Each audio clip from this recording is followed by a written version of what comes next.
विश्वानि देव सवितर्दुरितानि परासुव यद्भद्रं तन्न आसुव।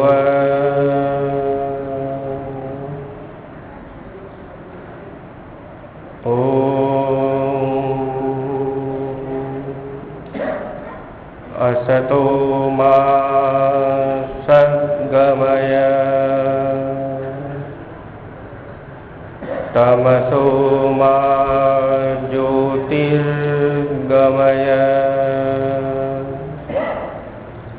मृत्युर्मा अमृतं गमय।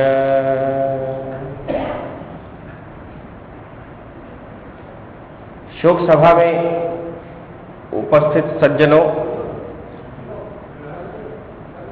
अभी अभी हमने ईश्वर की प्रार्थना की और ईश्वर की प्रार्थना में हमने वेद मंत्र का सहारा लिया। आप जानते हैं कि वेद जो है वो 4 है और वेद संसार का प्राचीन से प्राचीन साहित्य है।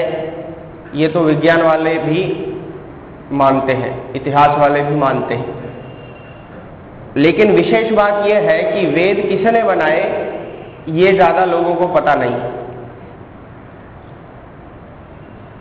वेद है पुस्तक के रूप में, जैसे दूसरी पुस्तकें होती हैं वैसे ये भी पुस्तक के रूप में है, संस्कृत में है और संस्कृत में भी कविता के रूप में है, काव्य के रूप में है। लेकिन इनका बनाने वाला कौन है? तो वेद का रचयिता जो है वो खुद ईश्वर है। इस बात को ध्यान में रखा जाए कि वेद ईश्वर की रचना है। परमपिता परमात्मा ने सृष्टि के आदि काल में 4 ऋषियों के द्वारा वेदों की रचना करवाई। तो वेदों में जो कुछ भी है वो ईश्वर का कहा हुआ है, ईश्वर की वाणी है, ईश्वर का संदेश है, ईश्वर का ज्ञान है जो ईश्वर ने मनुष्यों के लिए दिया है। तो वेद का मंत्र जो है वो सर्वोत्तम है ईश्वर की प्रार्थना करने के लिए। अभी अभी हमने जो कुछ कहा इसका हिंदी में अर्थ समझ लेते हैं कि हमने ईश्वर से क्या प्रार्थना की। जैसे पहले तो हमने ईश्वर से ये प्रार्थना की है कि हे परमपिता परमात्मा, मुझ में जितने भी अवगुण हैं, जितनी भी बुराइयां हैं, दुख पैदा करने वाली बातें हैं, उनसे मैं छूटना चाहता हूं और उनसे छूटने में आप मेरी सहायता करो। पहली प्रार्थना हमने ये की, ईश्वर से सहायता मांगी, मदद मांगी। किस चीज के लिए? दुर्गुणों से छूटने के लिए, बुराइयों से छूटने के लिए। और फिर ईश्वर से कहा कि हे ईश्वर, बहुत सारे ऐसे गुण हैं, बहुत सारी ऐसी अच्छाइयां हैं, सुखी होने की बातें हैं जो मेरे पास नहीं है, जिनको मैं प्राप्त करना चाहता हूं और उनको प्राप्त करने में भी आप मेरी सहायता कीजिए। ये हमने दूसरी मदद मांगी ईश्वर से। पहली मदद मांगी अवगुणों से छूटने के लिए, दूसरी मदद मांगी गुणों को प्राप्त करने के लिए, गुणी बनने के लिए। और ये बात सही है कि ईश्वर की सहायता के बगैर हम अवगुणों से छूट भी नहीं सकते और गुणों को प्राप्त भी नहीं कर सकते। तो हमें जब जब हम ईश्वर के लिए ध्यान करने बैठे, प्रार्थना करने की इच्छा हो, तो ये प्रार्थना अवश्य करनी चाहिए कि हे ईश्वर, हे परमपिता परमात्मा, मैं अच्छा बनना चाहता हूं, बुराइयों से छूटना चाहता हूं, अच्छाइयों को प्राप्त करना चाहता हूं, इसमें आप मेरी सहायता कीजिए। एक और प्रार्थना की हमने, अभी अभी आपने सुना कि असतो मा सद्गमय।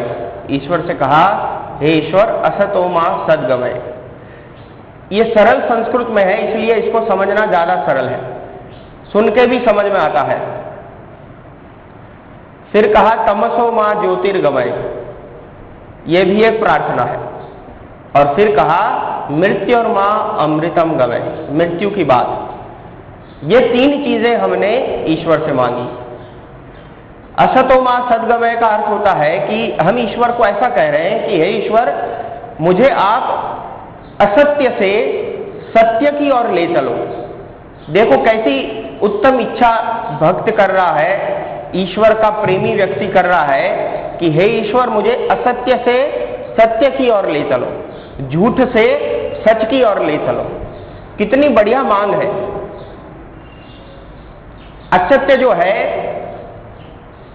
वो विष के समान है, मनुष्य का बेड़ा गर्क करने का साधन है झूठ। झूठ से व्यक्ति अपना भला नहीं कर सकता, ऊंचा नहीं उठ सकता, ईश्वर के पास नहीं जा सकता। तो इसलिए सबसे पहली मांग रखी कि हे ईश्वर, झूठ से सच की ओर ले चलो। मैं असत्य को छोड़ना चाहता हूं और सत्य को अपनाना चाहता हूं, और आप मुझे ये करवाओ, असत्य को छुड़वाओ, सत्य को दिलवाओ और असत्य से सत्य की ओर मुझे ले जाओ। मैं असत्य का व्यवहार छोड़ दूं और सत्य का व्यवहार करूं, सच बोलने लगूं, सच मेरे व्यवहार में आए। अब आगे कहा तमसो मां ज्योतिर्गमय। तमस संस्कृत शब्द है और इसका हिंदी अर्थ होता है अंधेरा। हम ईश्वर को कह रहे हैं तमसो मां ज्योतिर्गमय। ज्योति माने रोशनी, प्रकाश। ईश्वर से प्रार्थना कर रहे हैं कि हे ईश्वर, आप हमें अंधेरे से उजाले की ओर ले चलो। यहां अंधेरा कौन सा है, इस पर थोड़ा आप ध्यान दें। अंधेरा वो नहीं जो लाइट जलाने से चला जाता है या सूर्योदय होने से चला जाता है, उस अंधेरे की बात यहां नहीं हो रही। यहां दूसरा अंधेरा है। ये अंधेरा तो सामान्य अंधेरा है। ये तमस जो है, ये अंधेरा जो है, ये कोई ज्यादा गंभीर अंधेरा नहीं है। ये तो कभी कभी जरूरी भी होता है। व्यक्ति रोशनी में सो नहीं पाता, अंधेरे में सो पाता है, तो अंधेरे की आवश्यकता भी होती है। 24 घंटे अगर उजाला रहे तो दुनिया चल भी नहीं पाएगी। अगर 24 घंटे उजाला रहेगा, सूर्य सामने रहेगा, तो दुनिया जी भी नहीं पाएगी। तो ये जो अंधेरा है, काला, जिसको डार्कनेस कहते हैं, ये तो आवश्यक है, इसकी तो जरूरत पड़ती है। बारी बारी से ये आना चाहिए और फिर चले जाना चाहिए, फिर अंधेरा होना चाहिए, फिर उजाला होना चाहिए। लेकिन यहां जिस अंधेरे की बात कर रहे हैं, ये वो कोई और अंधेरा है। ईश्वर को कह रहे हैं तमसो मां ज्योतिर्गमय। देखो, एक अंधेरा होता है जो हमारी शरीर की आंखों के लिए रुकावट होता है, और दूसरा अंधेरा होता है जो हमारी ज्ञान की आंखों के लिए रुकावट होता है। जब व्यक्ति के पास ज्ञान नहीं होता, बुद्धि नहीं होती, जानकारी नहीं होती, तो वो अंधेरे में जी रहा है, ऐसा उसका जीवन होता है। हम जन्म लेके इतने बड़े हो गए, अभी तक अगर हमें यह समझ में नहीं आया कि हमने जन्म क्यों लिया, तो इसका मतलब हम अंधेरे में हैं। हम इतने बड़े हो गए, परिवार बना लिया, बहुत बड़ा व्यापार कर लिया, कारखाने चला लिए, लेकिन अभी तक ये पता नहीं चला कि मेरा और परमपिता परमात्मा का संबंध क्या है, ईश्वर मेरे लिए क्या करता है और ईश्वर कैसा है, मैं कैसा हूं, मैं क्या हूं, मेरी मृत्यु हो जाएगी तो मेरा क्या होगा, ये मृत्यु क्यों होती है, ये जन्म क्यों होता है, ये संसार क्यों बनाया गया। अगर इन सब बातों का ज्ञान हमें नहीं है तो हम अंधेरे में जी रहे हैं। इस बात को समझना पड़ेगा, स्वीकार करना पड़ेगा। देखो, ये जिंदगी जो है, ये हमारे सभी प्रवृत्तियों का, कामों का आधार है। अगर जीते नहीं होते, अगर जन्म नहीं लिया होता, तो कुछ नहीं करते होते, कोई जंजाल नहीं होता। लेकिन जन्म लिया है, शरीर मिला है, जिंदगी मिली है, जीना है, परिवार है, समाज है, काम करना है, इसलिए सब कुछ करना पड़ता है। इसलिए खाते पीते सोते उठते बैठते हैं, इसलिए व्यापार करते हैं, इसलिए मेहनत करते हैं, और इसीलिए जीवन के और काम करते हैं। तो मतलब ये हुआ कि ये जीवन जो है वो इन सब बातों का आधार है, कारण है। वो जीवन हमें क्यों मिला, इसका भी तो कभी विचार किया जाए। व्यक्ति कई बार सोचने बैठता है, जब मृत्यु उसके नजदीक आ जाती है, परिवार में कोई मृत्यु का ग्रास बन जाता, कोई अपना चला जाता, कोई मित्र चला जाता, कोई संबंधी चला जाता, तब वो सोचने बैठता है, अगर विचारवान होगा तो। बाकी नहीं तो किसी की मृत्यु उसके लिए एक शोक सभा से ज्यादा कुछ नहीं है। भाई कोई चला गया, कोई मर गया, चलो जाके होके आएंगे, बस। जो व्यक्ति विचारवान नहीं है, विचारशील नहीं है, उसका मन जो है वो मननशील नहीं है, वो बस एक शोक सभा के बराबर समझता है मृत्यु को, उससे ज्यादा कुछ नहीं समझता। समाज है, रहते हैं, जाना पड़ेगा। लेकिन मृत्यु क्या है, इसके विषय में कभी बैठकर विचार किया जाए। कभी कभी कोई व्यक्ति करता भी है विचार, वो सोचता ये मौत क्यों होती है। अगर किसी को समझना है कि ये मौत क्यों होती है, तो उससे पहले समझना पड़ेगा कि ये जन्म क्यों होता है। क्योंकि जन्म नहीं होता तो मृत्यु भी नहीं होती। जन्म हुआ इसलिए मृत्यु हो रही है। आदमी जन्म ही ना ले तो मरना भी नहीं पड़ेगा। तो ये सब जो सवाल है, इनका जवाब तब मिलेगा जब हम ज्ञान प्राप्त करेंगे। सिर्फ दुनिया में पैसा कैसे कमाया जाता है, ये विज्ञान कैसे काम करता है, ये कानून क्या है, ऐसे ऐसे विषयों का सिर्फ ज्ञान रखना वो पूरा ज्ञान नहीं है। व्यक्ति को इन सवालों का जवाब भी आना चाहिए। आध्यात्मिक प्रश्न जो है वो हमारे जीवन में ऐसे होने चाहिए जिनका जवाब हमें मिले। अगर उनको हम अधूरे रखेंगे तो हम अज्ञान के अंधेरे में रहेंगे। और इसीलिए यहां हमने ईश्वर को प्रार्थना की, तमसो मां ज्योतिर्गमय, हे ईश्वर मुझे अंधेरे से उजाले की ओर ले चलो।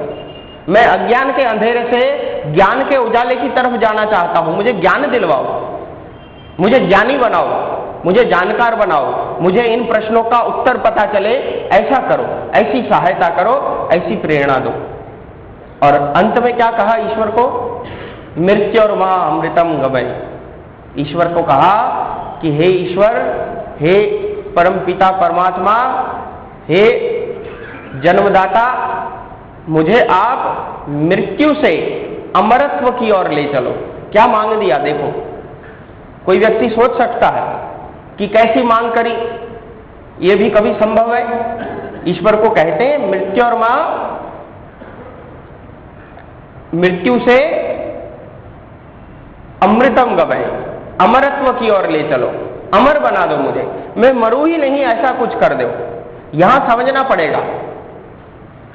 आप में से कुछ लोगों ने थोड़ा बहुत स्वाध्याय किया है तो आपने बहुत जगह पढ़ा होगा कि आध्यात्मिक पुस्तकों में लिखा होता है कि मृत्यु से कोई नहीं बच सकता। और दुनिया में आप देखते भी हैं कि मृत्यु से कोई नहीं बचता, मृत्यु सबकी होने वाली है। लेकिन हम ईश्वर से क्या मांग रहे हैं कि मुझे मृत्यु से छुड़वा दो और अमर बना दो, ऐसी मांग कर रहे हैं। इस मांग के पीछे राज क्या है, इसको समझना पड़ेगा। जैसे उदाहरण के रूप में एक मरीज डॉक्टर के पास जाता है, तो डॉक्टर ने देखा भाई इसका मर्ज तो बड़ा फैला हुआ है, इसकी बीमारी तो बहुत गहरी है, इसको तो कई बार आना पड़ेगा, एक बार आने से मैं इसको ठीक नहीं कर सकता। तो डॉक्टर ने, वैद्य ने, हकीम ने उसे कहा कि देखो भाई तुम आज तो मेरे पास आ गए, मैं आज तुम्हें दवाई दे देता हूं, लेकिन तुम्हारे एक बार के आने से कोई लाभ नहीं होने वाला, तुम्हें मुझे बार बार मेरे पास आना पड़ेगा और मुझसे दवाई लेनी पड़ेगी। तो मरीज ने कहा ठीक है, मुझे तो ठीक होना है। लेकिन फिर मरीज जाते जाते क्या कहने लगा, दवाई ले ली, सब कुछ ले लिया और जाते जाते कहने लगा कि डॉक्टर साहब ऐसा करो कि मुझे आपके पास आना ही नहीं पड़े।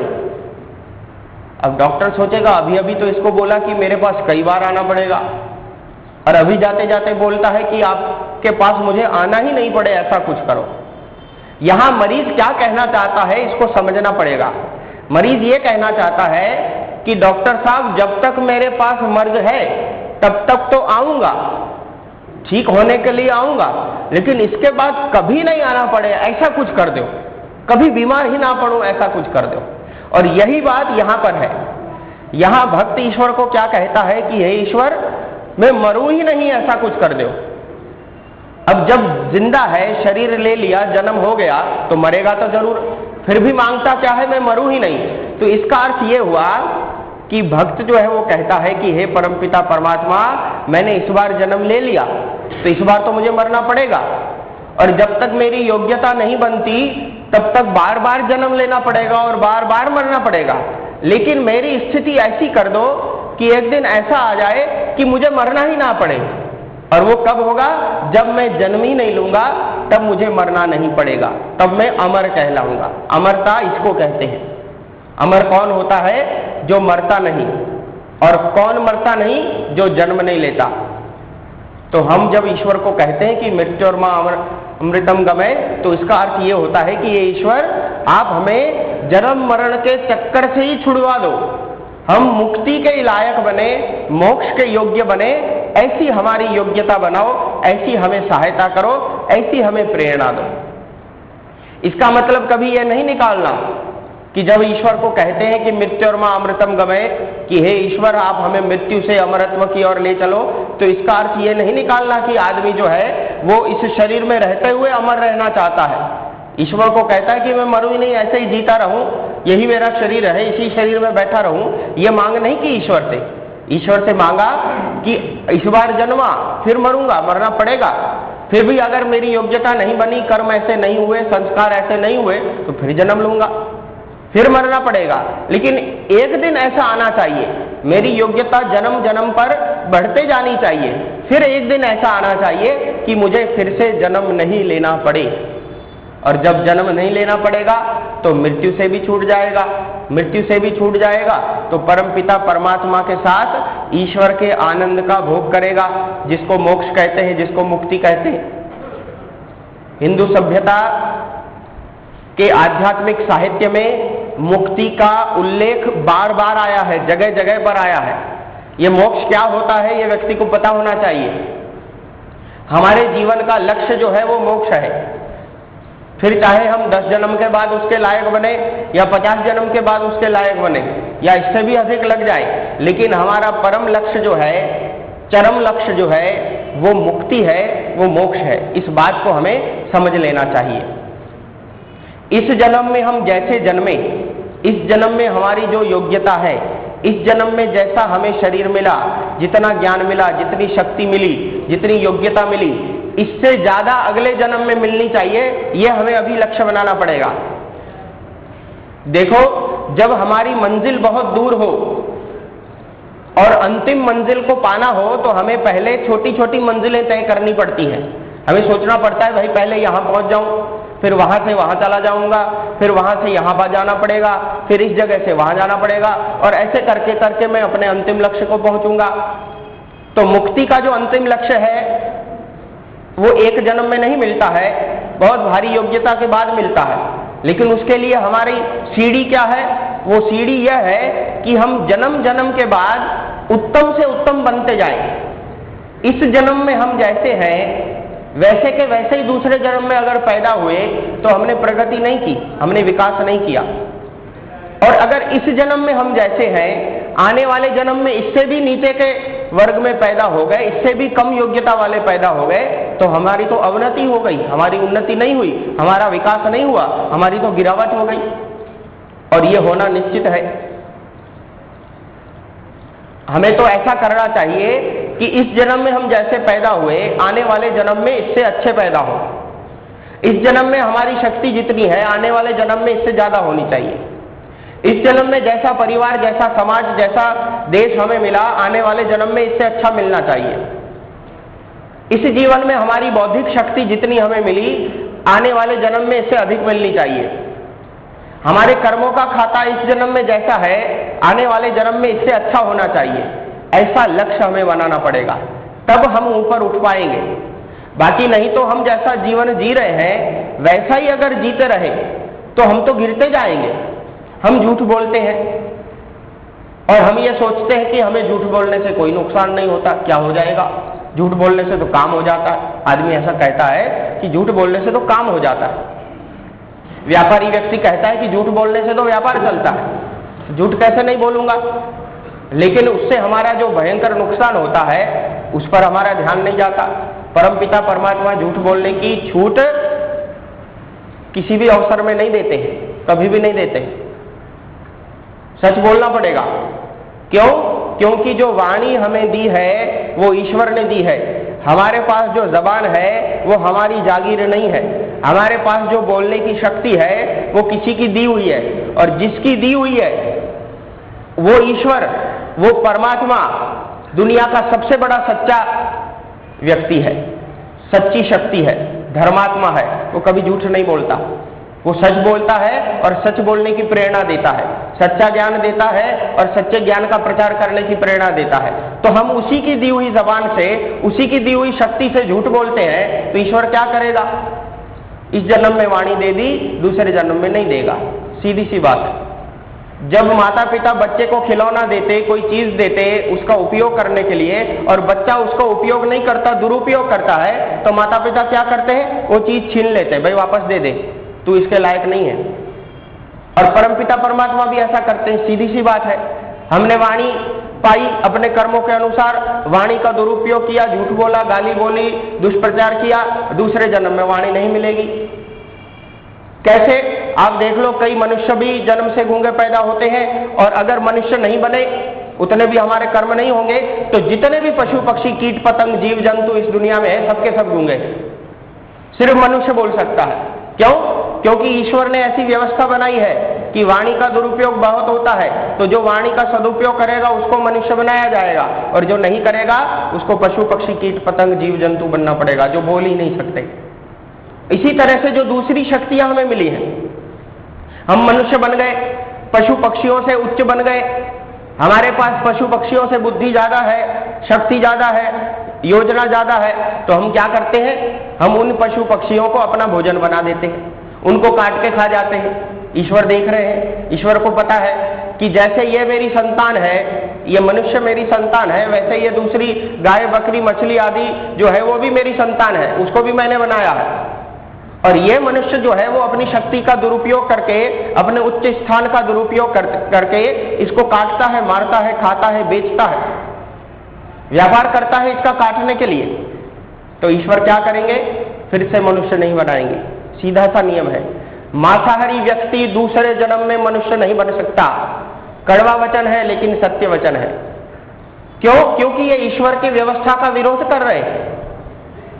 हमें वनस्पति खानी थी, हमारे लिए शाक आदि सब इतना सब पैदा किया ईश्वर ने, और हमने वो न खाकर ईश्वर की संतानों को मारना शुरू कर दिया, उनको खाना शुरू कर दिया। तो ये बहुत भयंकर पाप है, इसके फल से हम नहीं बच सकते, और इसलिए इससे भुगत के छूटना पड़ेगा। हमारे मांसाहार के कारण जितनी जितनी पीड़ा, जितना जितना कष्ट पशु पक्षियों को सहन करना पड़ा, जितनी जितनी जीव हत्या हुई, उसके कारण जितना जितना कष्ट हुआ, वो सब हमें सहन करना पड़ेगा, तब जाके हम छूटेंगे। ये भयंकर पाप है। क्यों हमें इसको बताना पड़ा? क्योंकि ऐसे ऐसे काम करके हम आगे के जन्म को खतरे में डाल रहे हैं। हम अपने आगे के जन्म को मनुष्य वाला नहीं बना के पशु वाला बना रहे हैं। ये सब काम करके हम 2 पांव वाले नहीं बनेंगे, 2 से ज्यादा पांव वाले बन जाएंगे, तो फिर हमारी गिरावट हो जाएगी। अगले जन्म में गिर जाएंगे तो फिर आगे पता नहीं कब मनुष्य का जन्म मिलेगा। इस बार हम बड़े सौभाग्यशाली हैं कि परमपिता परमात्मा ने हमारे कर्मों का फल हमें मनुष्य योनि के रूप में दिया है। तो इस मनुष्य योनि का हमें लाभ उठाना चाहिए। हमें मनुष्य के जितने भी कर्तव्य हैं उनका पालन करना चाहिए। हमें धार्मिक बनना चाहिए, हमें सत्य आचरण करना चाहिए, शाकाहार करना चाहिए, मांसाहार नहीं करना चाहिए, और जितने भी व्यसन हैं, जितने भी दुर्गुण हैं, जितने भी पाप हैं, उनसे बच के पुण्यात्मा बनना चाहिए, पुण्यकारी बनना चाहिए, समाज को लाभ दे सके हमारा जीवन, ऐसा हमारा जीवन हमें बनाना चाहिए। इससे होगा क्या? खुद हमें ही लाभ मिलेगा। हम आगे के जन्म में इससे अच्छे और उत्तर प्रगति करके पैदा होंगे, इससे अच्छा जन्म मिलेगा। और इस तरह से जो प्रगति होती जाएगी जन्म दर जन्म, फिर एक जन्म ऐसा आएगा जिसके बाद जन्म नहीं होगा हमारा, जिसके बाद हम मुक्ति के अधिकारी बनेंगे, मोक्ष के अधिकारी बनेंगे। तो हम इस तरह से अपने ज्ञान का विस्तार करते जाएं। हम ईश्वर से प्रार्थना करते रहें कि परमपिता परमात्मा हमें दुर्गुणों से छूटने में, गुणों को प्राप्त करने में शक्ति और सहायता और प्रेरणा प्रदान करे। परमपिता परमात्मा हमें असत्य से सत्य की ओर ले जाए, उसके लिए हमें सहायता और प्रेरणा मिले। परमपिता परमात्मा हमें अज्ञान के अंधेरे से ज्ञान के उजाले की ओर ले जाए और मृत्यु से अमरत्व की ओर ले जाए। ये सब सहायता और प्रेरणा ईश्वर की तब तक मिलती रहेगी जब तक हम ईश्वर की सहायता और प्रेरणा पाकर फिर उसके अनुसार कर्म भी करते रहेंगे, प्रयत्न भी करते रहेंगे। तो इसी के साथ मैं पूर्णाहुति करता हूँ। उम्मीद है आप इन बातों पर चिंतन मनन आदि करके इनका अनुसरण करने का प्रयास करेंगे और इन बातों का प्रचार प्रसार करके समाज के और लोगों को भी लाभ पहुंचाएंगे। ओम शांति।